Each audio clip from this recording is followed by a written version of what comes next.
we have very special focus on these very special children, these little ones who have no one to care for them, abandoned, left alone, dumped in garbage bins, left in homes to languish, parents ashamed to expose them for fear of being cursed, for being excluded from jobs, from being scorned. We pick up these children and we take them into our homes and we care for them. And so I would like to focus this year on how abortion, in training its guns at the preborn handicapped and disabled, in fact trains its guns on all of us. We're all handicapped. We're all disabled by this heinous crime. With the enormous advances made in medical technology over the recent past, life in the womb has been made ever more visible to the outside world.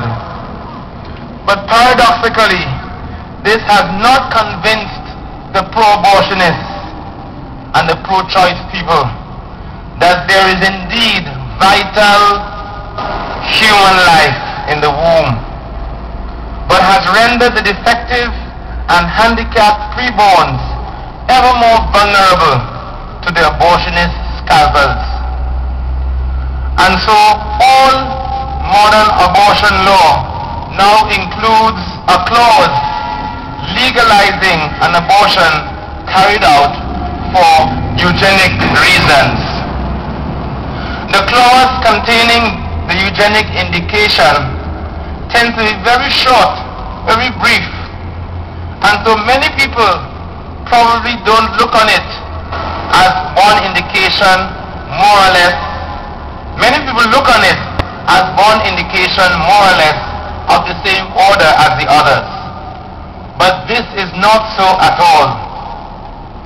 If the philosophy of life that underlies the other indications for abortion is repellent, the ideology underlying this clause is of an infinitely worse order. Let me state it very clearly that this indication is the fruit of no mere selfish hedonism, nor is it the product of an individualistic materialism that has lost its sense of direction and values. By means of this little clause, a clear, powerful and repugnant philosophy has entered into our Western mindset.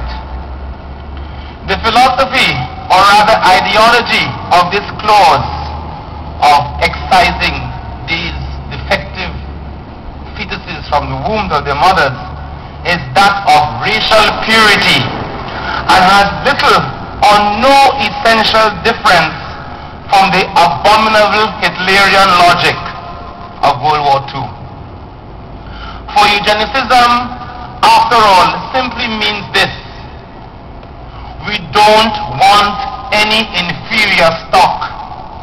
We don't want any substandard specimens who could disturb the tranquil contemplation of our brave new world, who would demand compassion, appeal for our charity and affection, or simply remind us that there is a God to whom we ought to be grateful for the good things we enjoy. Let us not forget that what this clause means in practice. It means, my dear brothers and sisters, each time it is applied, each time one little child in the womb of the mother who is defective is automatically excised, that one or several persons are making the following judgment. In our opinion, that's what they say, abortionists will say, in our opinion, this life is not worth living. It is so defective that it is better for it to die now. This criticism, it should be noted, is valid even for those who maintain that the fetus is not yet a human person. These are making the same judgment. These pro-choice people, these people who are not sure whether this is a human life, they are saying this. This life, which, unless I kill it, will develop into a human person, will develop into a human life unworthy of being lived. Therefore, let us kill it. The essential and only basis to what we call democratic rights is that every human being is an inviolable value, that no one, no state, no authority, no person can decide that anyone's life is useless and dispendable. One can make the judgment that someone is living in conditions unworthy of a human being, and then proceed to make every effort to remedy those conditions. That is what we are doing as missionaries of the poor. That is what many people do all over the world in humanitarian gestures of solidarity with the suffering and the poor and the forgotten ones. What one cannot do in the name of humanitarianism, in the name of a new humanism, is to make the judgment that someone is not worthy to live, even if he may have to live in conditions unworthy of a human being. That is not a humanitarian, but a totalitarian judgment. When one makes that judgment, one has put an end to any sort of humanism, to any sort of humanitarianism. If in virtue of the principle that defective lives are not worth living, that it is humane to kill in order to prevent a person being born who may turn out to be defective, it is unquestionably more humane still to kill a person who has already turned out to be defective. That's us. To kill a defective person already born, whether 1 day or 1 year or 20 or 40 or 80 years. And that person can be killed because he is not possessed of human life by a sufficiently good title. His physical or mental defect has made his very right to life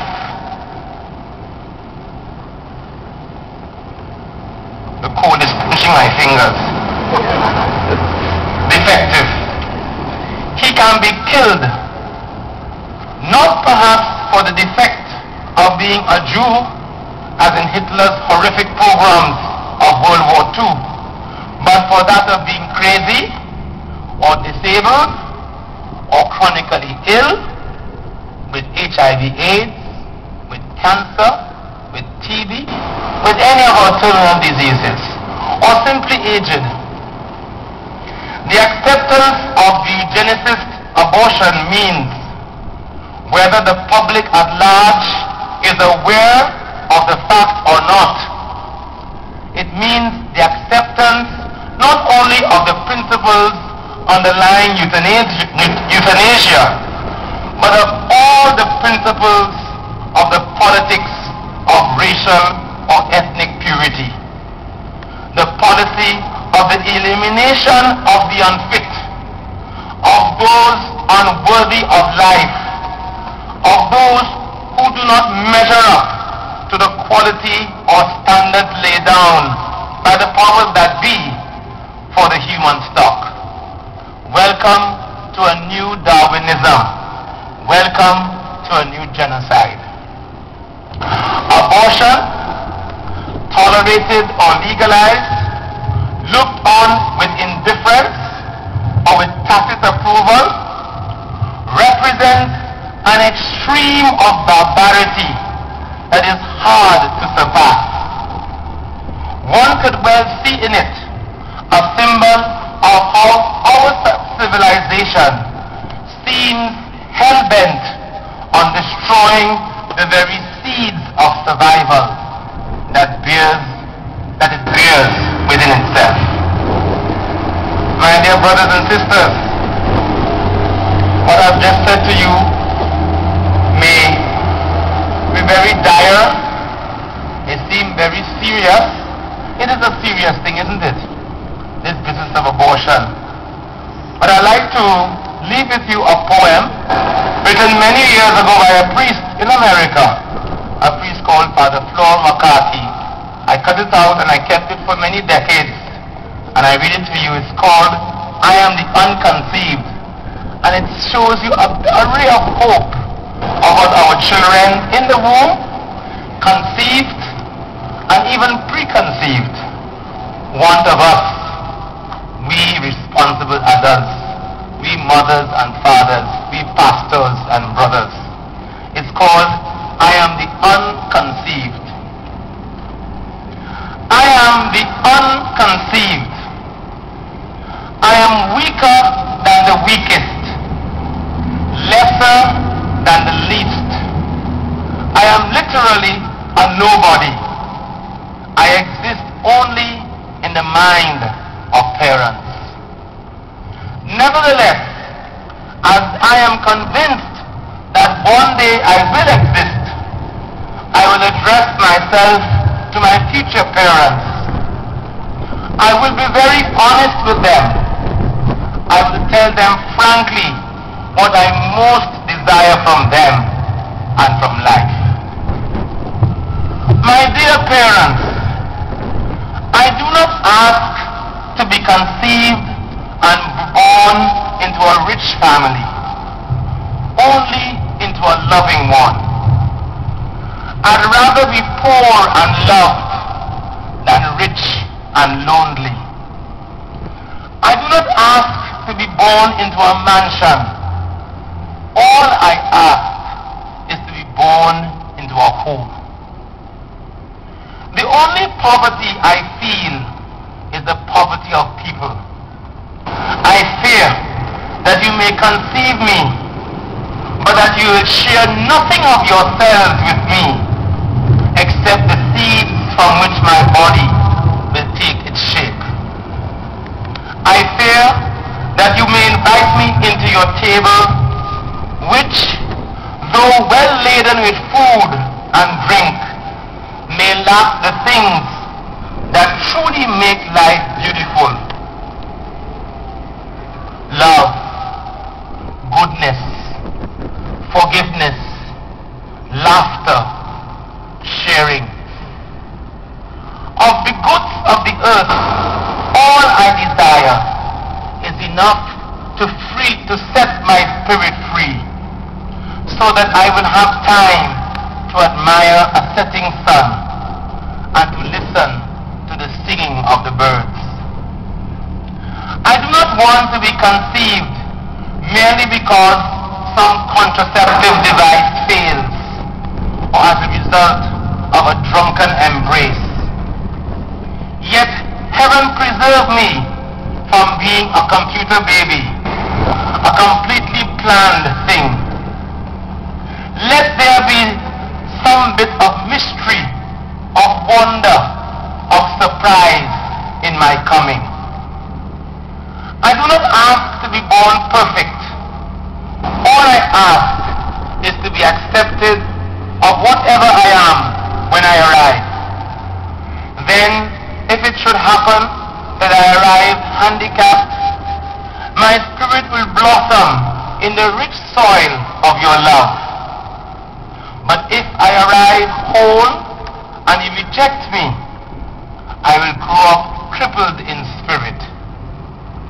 I long to be conceived and born into a peaceful home. If you, my future parents, know how to live in peace, then your peace will shelter me from the storms of the world, and its hatred and its violence will do me no harm. I fear that you may invite me to the banquet of life only to discover that the hosts don't talk to each other. Don't, I beg you, conceive me if after a few months you confide me to white-coated murderers who will terminate my existence even before I see the light of day. All I would ever know of the world would be the inside of a trash can and an incinerator. I want to be welcomed on my arrival. I want to be a source of joy to you, my parents. I don't want to be looked upon as an intruder, making one or both of you an outcast among your friends or in the local community. If you ask me to put all my desires into one word, it would be the word wanted. I want to be wanted. My dear future parents, if you conceive me like this, like I have said,